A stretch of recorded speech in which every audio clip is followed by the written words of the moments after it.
Why was my words expunged? In fact, Prime Minister was shell shocked. He was in shock and there was no answer. एक जवाब नहीं दिया प्रधानमंत्री जी ने. और मैंने कोई कॉम्प्लिकेटेड क्वेश्चन तो नहीं पूछा है. मैंने ये पूछा है आपके साथ कितनी बार गए हैं, वहां कितनी बार मिले हैं. इंक्वायरी की बात नहीं हुई. अगर मित्र नहीं है तो ये कहते ठीक है मैं इंक्वायरी करा देता हूं. इंक्वायरी की बात नहीं हुई.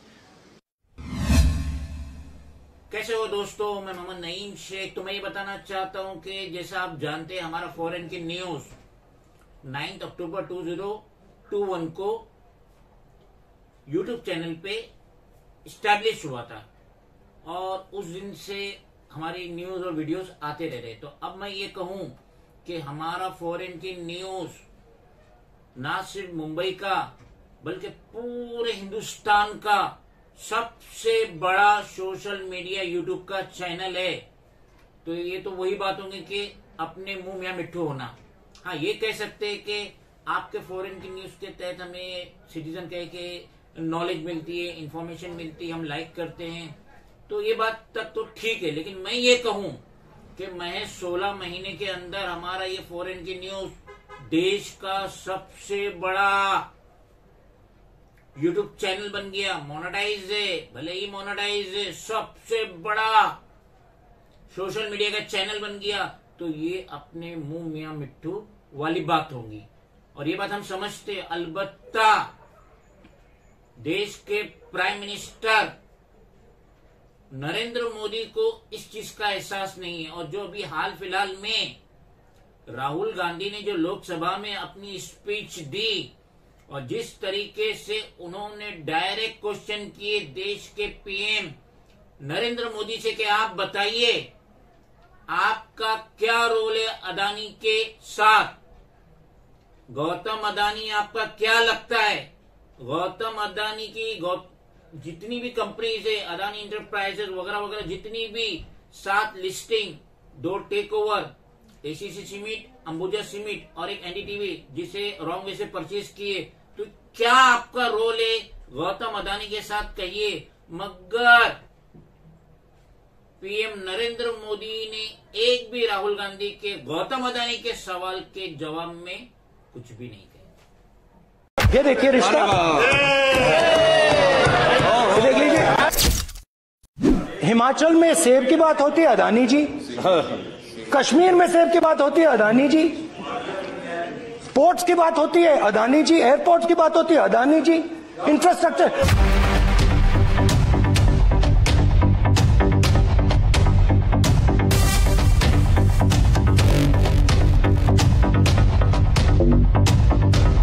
ये भी सवाल पूछा, ये भी पूछा कि भैया एक बात बताइए, राहुल जी बताइए हमें कि अदानी जी का जो नेटवर्थ है वो 3 साल के अंदर, नहीं सॉरी 2014 से लेकर 2022 तक ये $8 बिलियन से $140 बिलियन कैसे हो गया? कैसे हुआ? मोदी ये 2014 में अगर आप दुनिया की, मुस्कुरा रहे हैं आप, बीजेपी में है ना आप, तो ये लिस्ट आती है, एक लिस्ट आती है दुनिया के सबसे अमीर लोगों की. इस पे ये 609 नंबर पे थे 14 में. 609 पीछे बिल्कुल. पता नहीं जादू हुआ, दूसरे नंबर पे पहुंच गए. मोदी है तो मुमकिन है.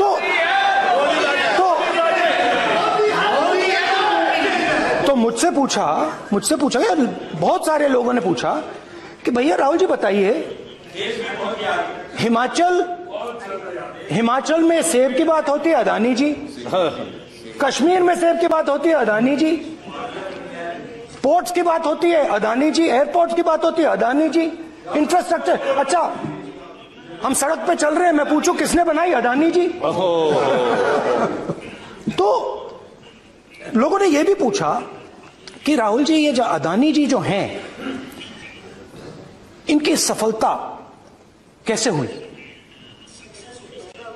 ये इतने बिजनेसेस में कैसे घुस गए? इतनी सफलता कैसे प्राप्त हुई?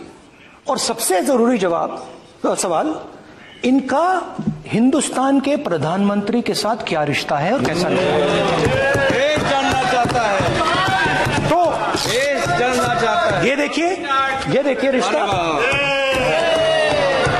ये देख लीजिए। प्लीज पोस्टर माननीय सदस्य, पब्लिक में सर, माननीय सदस्य देख लीजिए प्लीज, पोस्टर नहीं। तो मेरा सवाल प्रधानमंत्री जी से, और सिंपल सवाल है, प्रधानमंत्री जी आपकी फॉरेन ट्रिप्स पे अदानी जी और आप कितनी बार एक साथ गए? Adani ji, how many times did you travel together with Adani ji? How many times did Adani ji join you later on a visit? How many times did Adani ji travel to a country immediately after you did? And in how many of these countries after you visited did Adani ji get a contract? Also an important question, जरूरी सवाल, अदानी जी ने BJP को पिछले 20 साल में कितने पैसे दिए हैं?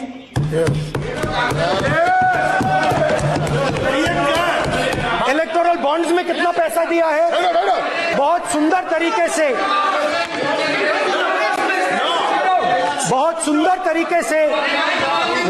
मैं सिर्फ इतना कहना चाहता हूं, राहुल जी अभी आप सीनियर एमपी हो गए हैं, आप एक सीनियर एमपी हो चुके हैं।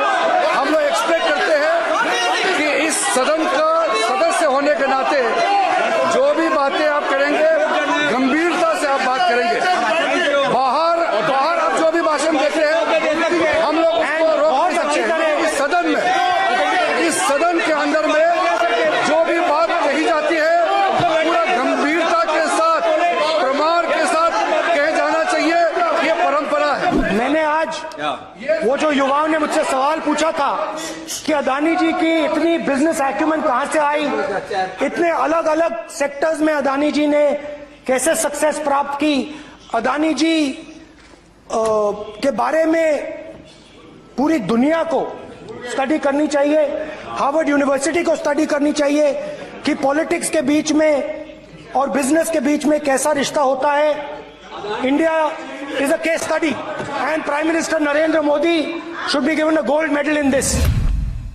ये तो हम सभी जानते हैं कि नरेंद्र मोदी सन 2014 से देश के प्राइम मिनिस्टर हैं, लेकिन अब देश जानना चाहता है उनको मजीद किस किस चीजों में शौक है। क्या उन्हें सेल्समैनशिप करने में शौक है?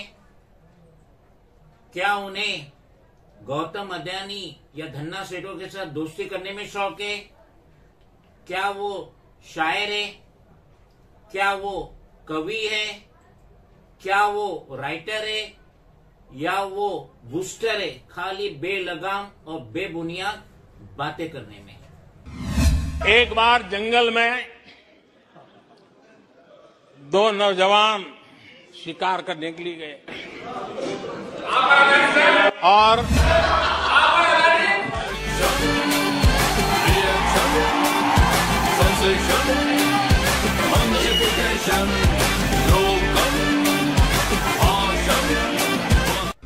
राहुल गांधी ने 7 फरवरी ट्यूसडे 2023 अपनी जो लोकसभा में स्पीच दी और पीएम नरेंद्र मोदी को अच्छी तरीके से मालूम था कि आज राहुल गांधी पीएम नरेंद्र मोदी को घेरने वाले हैं गौतम अदानी के मुद्दे में। हिंडनबर्ग का जो रिसर्च रिपोर्ट आया गौतम अदानी की सारी कंपनी के खिलाफ, तो पीएम नरेंद्र मोदी को मालूम था आज ये मुझे लोकसभा में घेरने वाले हैं 7 फरवरी 2023, जिसकी वजह से पीएम अपसेंट थे। जी हां, प्राइम मिनिस्टर नरेंद्र मोदी 7 फरवरी को सदन से अपसेंट थे। राहुल गांधी जब स्पीच दे रहे थे, गौतम अदानी का मुद्दा उठा रहे थे, बाकायदगी से फोटो दिखा रहे थे गौतम अदानी का पीएम नरेंद्र मोदी के साथ। उस वक्त पीएम नरेंद्र मोदी संसद से गायब थे। ये देखिए रिश्ता, ये देख लीजिए।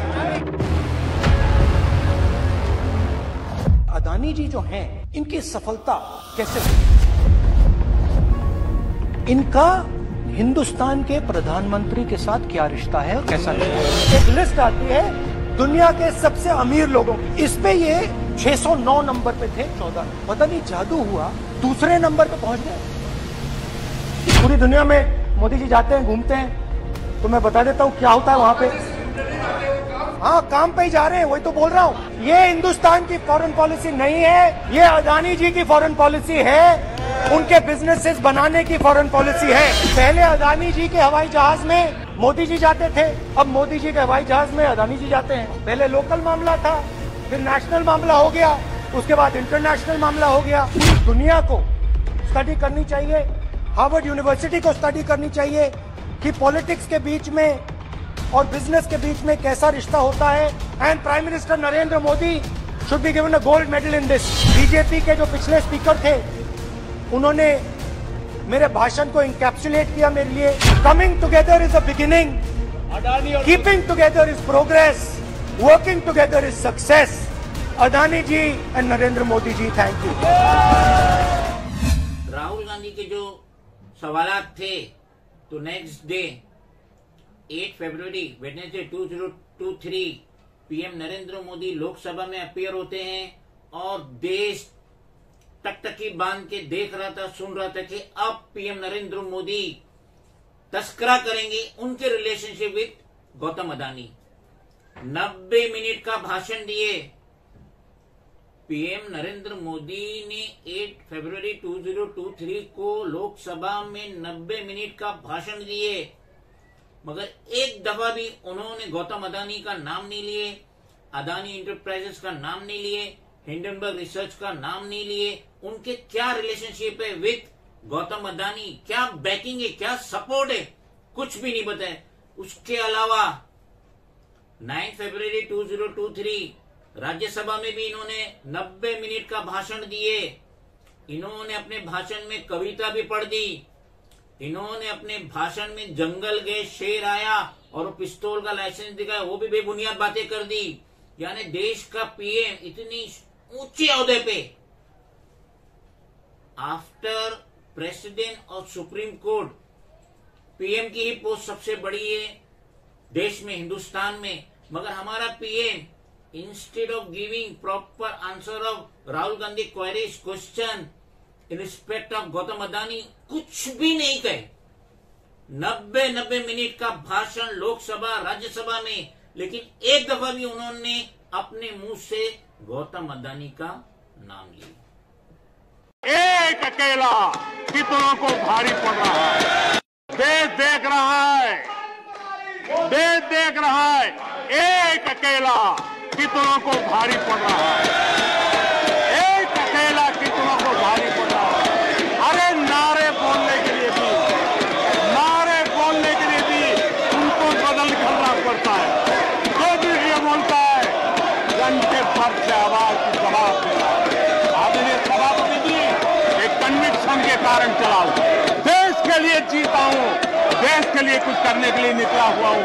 और इसलिए ये राजनीतिक खेल खेलने वाले लोग, उनके अंदर वो हौसला नहीं है, वो ढूंढ रहे हैं, बचने का रास्ता खोज रहे हैं। अब हमें एहसास हो रहा है कि पीएम नरेंद्र मोदी की साख थोड़ी कमजोर होते जा रही है, देश में उनकी साख थोड़ी कमजोर होती जा रही है। और अब सिटीजन उनको इतना सीरियसली नहीं ले रहे, जैसे पहले उनकी मन की बातें बड़े गौर से घंटों सुना करते थे, लेकिन अब वो सीरियसली नहीं ले रहे। और बीजेपी भी थोड़ी कमजोर सी नजर आने लगी है, जिसकी वजह से हिमाचल प्रदेश में 10 फरवरी 2023 अदानी की जो अदानी बिल मारे, उसकी कंपनी पे, उसकी फैक्ट्री पे रेड कंडक्ट हुई। क्योंकि हम सभी जानते हैं कि हिमाचल प्रदेश में अभी हुकूमत तब्दील हो चुकी है। पहले पहल बीजेपी की हुकूमत थी, लेकिन हाल फिलहाल में कांग्रेस की हुकूमत है और वहां के सीएम वो भी बहुत सीरियस है, बहुत स्ट्रिक्ट है।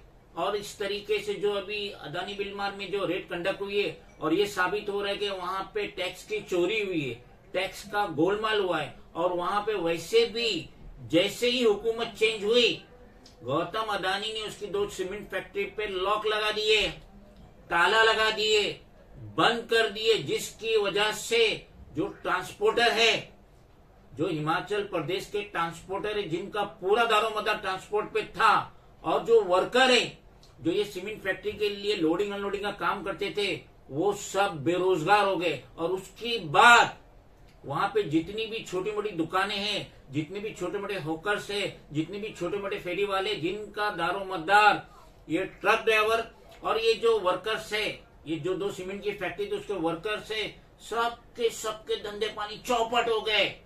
गौतम अदानी को खौफ हुआ कि वो उधर जो भी रेगुलेटरीज कर रहे हैं, मैं नहीं जानता, तो ये रनिंग फैक्ट्री बंद करने का मकसद क्या?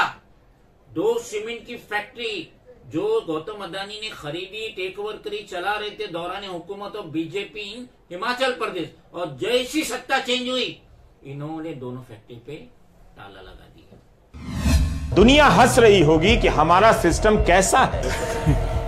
एक रिपोर्ट ने हर किसी को दांव पर लगा दिया है।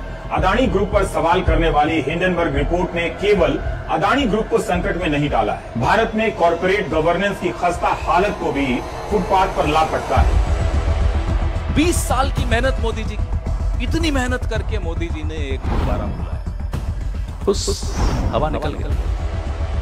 सारे नियम कायदे कानून ताक पर रख के एक आदमी को मोदी जी ने पाल पोस कर बड़ा किया। आज क्या हुआ? अदानी ग्रुप के शेयर आज इस तेजी से गिरे हैं, बाजार में उसकी चर्चा ने बजट की तालियों को धो दिया है। एक तरफ संसद में बजट की घोषणाओं पर मोदी चल रहा था, दूसरी तरफ भारत के सबसे बड़े कॉर्पोरेट घराने पर दुनिया के बाजार में सवाल उठ रहे थे। क्योंकि ये मामला अब एक एक भारतवासी पसीने से कमाई धनराशि जो अब खतरे में पड़ गई है LIC के माध्यम, यह मामला वहां तक जाता, हमारी आपकी जेब तक जाता। कर्जा भी आपने लिया तो 30% सरकारी बैंकों से लिया, 8% निजी बैंकों से।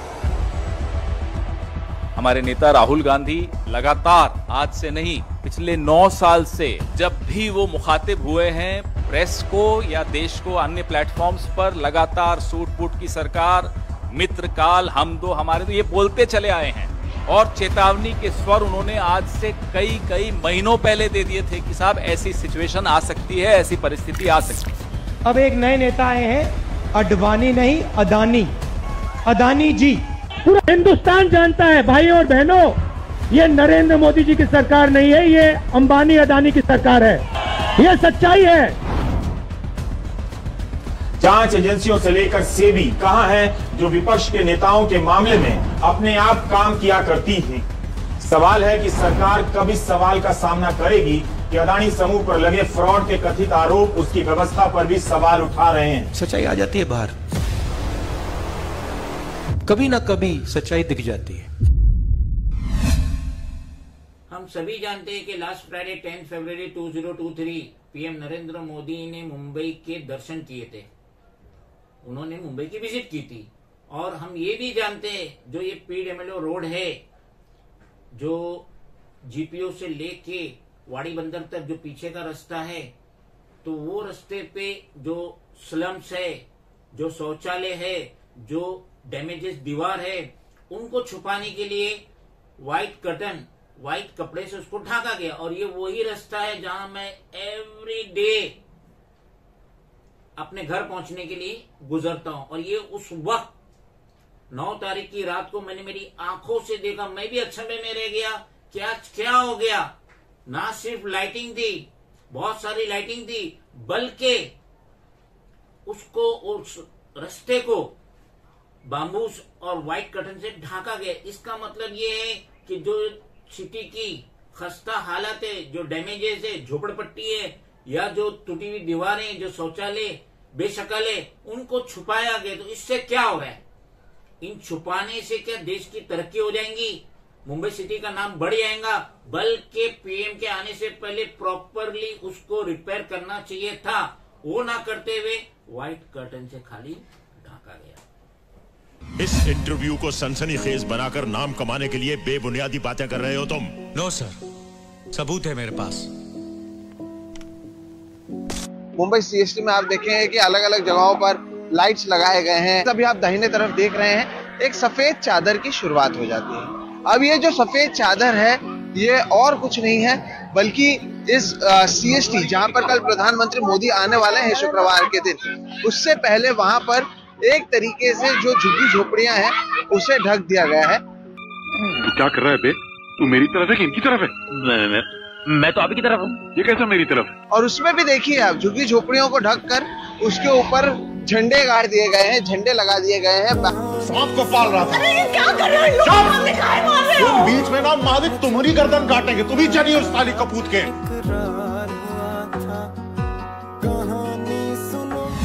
अब मिलिए स्टेट के deputy chief minister cum home minister cum housing minister और ना जाने कितने मिनिस्टर।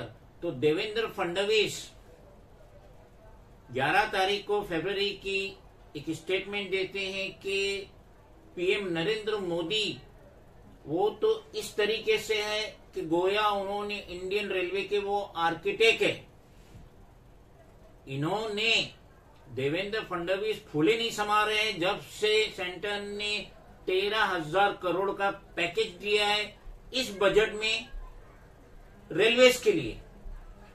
मुंबई की रेलवेज के लिए 13,000 करोड़ का जो उन्होंने पैकेज दिए उसके अवध में देवेंद्र फडणवीस फूले नहीं समा रहे और वो कह रहे हैं कि पीएम नरेंद्र मोदी गोया इंडियन रेलवे के आर्किटेक्ट है।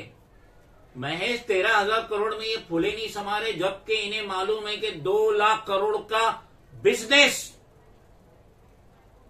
इनकी कोताही की वजह से या सीएम एकनाथ शिंदे की कोताही की वजह से वो पूरा के पूरा गुजरात चला गया। तो 2 लाख करोड़ का महाराष्ट्र के रहने वालों को नुकसान हुआ, महाराष्ट्र के सिटीजन को नुकसान हुआ, उसका अफसोस नहीं है। और ये 13,000 करोड़ जो बजट में दिल्ली के बजट में हिंदुस्तान के बजट में जो मिले हैं महाराष्ट्र को रेलवेज के लिए उस पे ये फूले नहीं समा रहे। तो अफसोस के सिवा मैं कुछ नहीं कह सकता।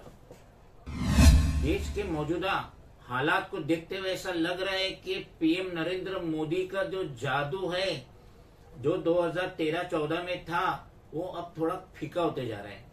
अब लोग पीएम नरेंद्र मोदी की बातों को सीरियसली नहीं ले रहे क्योंकि ये गौतम अदानी ही है जिसकी वजह से पीएम नरेंद्र मोदी को नुकसान होगा, बीजेपी को नुकसान होगा।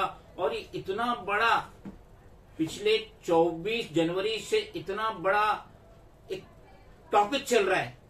हिंडनबर्ग रिसर्च रिपोर्ट का जो रिपोर्ट शाये हुई है गौतम अदानी और अदानी इंटरप्राइजेस उसकी कंपनी के खिलाफ, मगर आज तक देश के चाणक्य अमित शाह ने कुछ नहीं बोले। और गौतम अदानी शायद अगर इसका ये बवाल खत्म नहीं होता है, इसकी जो इस पे जो इल्जाम 1888 क्वेश्चन जो हिंडनबर्ग ने लगा है और अगर गौतम अदानी फ्रंट पे आके उसका प्रॉपरली जवाब नहीं देता, भले ही उसने 400 पेज से ज्यादा का जवाब दिया लेकिन एक भी सवाल हिंडनबर्ग का वो नहीं दे पाया, तो गौतम अदानी ही रहेगा बीजेपी की और पीएम नरेंद्र मोदी की बर्बादी का जिम्मेदार। क्योंकि कल तक 2014 के पहले वो दुनिया का 600 से ज्यादा यानी 606 कुछ रैंक का रिचेस्ट पर्सन था, लेकिन बाद में इसने डायरेक्ट जंप मार दिया देश का दुनिया का 2nd नंबर का रिचेस्ट। और अब जब उसके पोल खुले कि इसकी बैलेंस शीट में भी गोलमाल है, इसके स्टॉक में भी गोलमाल है, शेल कंपनी से इसके स्टॉक खरीद रही है, शेल कंपनी पूरा पैसा इसमें डाल रही है, मलेशिया, इंडोनेशिया, दुबई, यूएई। तो ये सब जो हिंडनबर्ग ने हाईलाइट किया जिसकी वजह से गौतम अदानी की नींदें गायब हो चुकी है। वो जहां पे भी जा रहे हैं कि मैं मैटर सॉल्व करूं वहीं पे उनको मुंह की खानी पड़ रही है। अभी इन्होंने कहे कि मैंने 1 अरब 1.1 बिलियन डॉलर मैंने चुकता किया, लोन क्लियर किया, तो वो भी उन्होंने गलत बोले क्योंकि वो मार्जिन था, वो लोन चुकता नहीं किए। इन्होंने जो अपने बॉन्ड अपने शेयर्स मॉर्गेज किए थे जो रेट्स पे किए थे, गोया समझ लो अदानी इंटरप्राइजेस 3,000 के रेट पे इन्होंने मॉर्गेज किए थे, फिर अदानी आ गया 1,000, आज 1,500-1,800 चल रहा है। तो ये जो ऑल ऑफ सडन 1,200-1,500 रुपए का डिफरेंस आया जो इसने शेयर मॉर्गेज किया बैंक में, जहां पे भी मॉर्गेज किया, तो वो लोग कह रहे कि अब हमें मार्जिन दीजिए। आपने तो 3000 के रेट में मॉर्गेज किए, आज हो गया भाव 1500-1200, तो ये जो डिफरेंसेस है वो मार्जिन हमें दीजिए। और वो मार्जिन उन्होंने दिए, गौतम अदानी ने $1.1 बिलियन दिए, मगर यहाँ कॉलर टाइट करके मैंने लोन चुकता किया। लोन चुकता नहीं है, ये मार्जिन है, और मार्जिन और लोन चुकता करने में फर्क है। और गौतम अदानी के तो सरदर्द बढ़ने ही वाला है। अब जो उनके अदानी विलमार्ट पे जो रेड कंडक्ट हुई है, वहां पे जो टैक्स चोरी पकड़ी गई हिमाचल प्रदेश में, और जितनी इनके जो बॉन्ड है, लोन है, सब इनकी मैच्योरिटी होने वाली है 2024 में, 2025 में, तो ये पैसा कहां से लाएंगे? और अब तो खुले तौर पे लग रहा है कि पीएम नरेंद्र मोदी भी गौतम अदानी की डूबती हुई नैया को बचा नहीं सकते। वो बेच रहे हैं भारत को, वो बेच रहे हैं भारत को, खामोश मैं कैसे हो जाऊं? मैंने कसम उठाई है, मैंने कसम उठाई है, मैं देश नहीं बिकने दूंगा।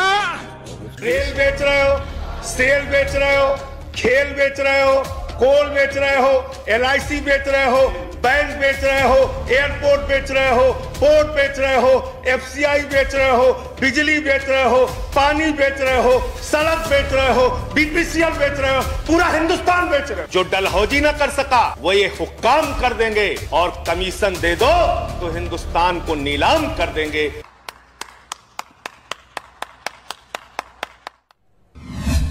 सिटीजन ने जो पीएम नरेंद्र मोदी को वोट दिए थे ईयर 2014, 2019 के लोकसभा इलेक्शन में, तो क्यों दिए थे? क्योंकि वो नरेंद्र मोदी से बहुत ही ज्यादा मुतासिर हुए थे। जैसा कि उन्होंने बयान दिए थे, मैं लाल आंख दिखाऊंगा चाइना को, 56 इंच का सीना है। तो ये बातें सिटीजन को बहुत अच्छी लगी थी कि चाइना जो खुले तौर पे हमारा दुश्मन है और जो हमारी जमीन पे टेक ओवर करते जा रहा है, तो अब अगर हम पीएम नरेंद्र मोदी को प्राइम मिनिस्टर ऑफ इंडिया बनाएंगे तो चाइना हिम्मत नहीं कर पाएगा, हमारी धरती पे पैर नहीं रख पाएगा, कब्जा नहीं कर पाएगा। और 56 इंच का सीना तो खुद नरेंद्र मोदी ने कई बार कहे थे, तो हम सिटीजन ने उनको ये सोचकर वोट दिए थे। लेकिन आज क्या हो रहा है? आज वो लाल आंखें भी थोड़ी नम और गमगीन नजर आ रही है। वो 56 इंच का जो सीना है वो भी छोटा हो चुका है, और ये एक तरीके से धन्ना सेठ के दोस्त बन के रह गए। अब इन्हें 140 करोड़ सिटीजन की फिक्र नहीं है। फिक्र है तो दो ही, जैसे इंसान की दो आंखें होती है, अदानी और अंबानी। अंबानी का तो कुछ नाम आ रहा नहीं है, मुकेश अंबानी तो साइड में ही है, लेकिन ये जो अदानी का जो ये एपिसोड चल रहा है, और जैसे जैसे मुश्किल से 1 साल ही बाकी है 18 लोकसभा इलेक्शन 2024 में, तो ये मुद्दा बहुत ही बढ़ेगा। और ये मुद्दा according to my opinion BJP को और पीएम नरेंद्र मोदी को ले डूबेगा। गौतम अदानी का मुद्दा, क्योंकि इसकी कंपनीज में सिटीजन ने अपनी हार्ड अर्निंग लगाई है, और अनकरीब सबका पैसा डूब रहा है, दिन ब दिन डूब रहा है। जितना सॉर्डर लगाने की कोशिश कर रहे हैं कि यहाँ पैचे से वहां पैचे से अदानी को सॉर्डर लगाए, तो उतने नए नए छेद हो रहे हैं। और daily by daily Gautam Adani की सारी कंपनीज के शेयर गिरते जा रहे, धड़ल्ले से गिरते जा रहे। तो ये मुद्दा अगर सेटल नहीं होता है, जो सेटल होने वाला भी नहीं है, क्योंकि दुनिया की, अमेरिका की जितनी भी एजेंसी, इन्वेस्टर कंपनी जो भी है, इनकी रेटिंग कम कर रही है, इनके शेयर को डिलिस्ट कर रही है, इनके शेयर का वेट कम कर रही है। तो इससे गौतम अदानी की साख पे बहुत बुरा असर पड़ा है, और दुनिया के इन्वेस्टर हिंदुस्तान में इन्वेस्ट करना, शेयर बाजार में इन्वेस्ट करने में थोड़ा घबराएंगे।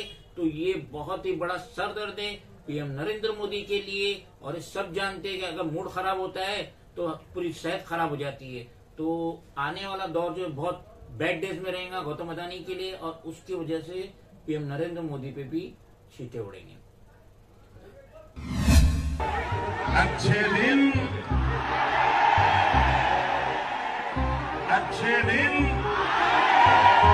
की बार मोदी सरकार। अब क्या लग रहा है कि 2014 में अच्छे दिन आएंगे। हाँ, अरे तू तो कह रहा था 2014 में अच्छे दिन आएंगे, कहाँ गए अच्छे दिन? अरे आएंगे आएंगे, अब के तो पक्का आएंगे जरूर अच्छे दिन। अच्छे दिन आ गए क्या?